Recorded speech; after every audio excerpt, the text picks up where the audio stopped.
سلام بچه ها، خوش اومدیم به سایت کرافت. یه خبر هیجان انگیز دارم. سایت خودم رو بالاخره راه اندازی کردم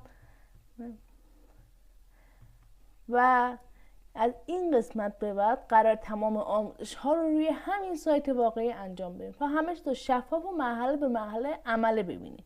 فقط کافیه با من همراه باشین تا شما هم سایت خودتون رو بسازید. میخوایم بخشای اصلی پیشخوان وردپرس رو معرفی کنیم.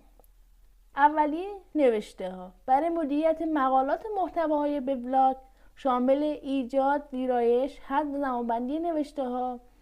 رسانه ها. تمام تصاویر، ویدیوها و فایل های آپلود شده در اینجا قرار میگیرن. میتونید فایل جدید اضافه کنین، ویرایش کنین. و برگه ها. برای صفحات ثابت سایت مثل صفحه اصلی خود سایت، درباره ما، تماس با ما و غیره. ساختار مشابه نوشته ها رو داره، اما معمولا بدون دسته و برچسب هستن. نمایش ها. مدیریت قالب ها، سفارشی قالب ها، منوها و ویجت ها.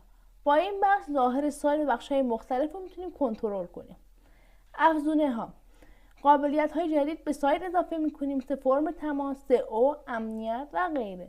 توش نصب میکنیم، فعالسازی میکنیم و غیر فعالسازی افزونه ها از این بخش انجام میشه.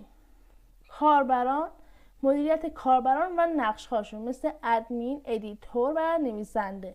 تعیین دسترسی کاربران و ایجاد حساب کاربری جدید. تنظیمات اصلی سایت شامل عنوان، آدرس سایت، پیوندهای یکتا، صفحه اصلی و غیره.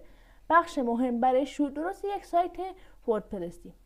خب دوستان، این بود یک معرفی کلی از پیشخوان وردپرس. در ویدیوهای بعدی هر بخش رو کامل و عملی آموزش میدیم.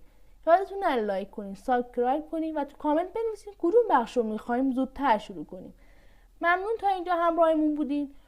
براتون آرزوی موفقیت میکنم. خدا نگهدار.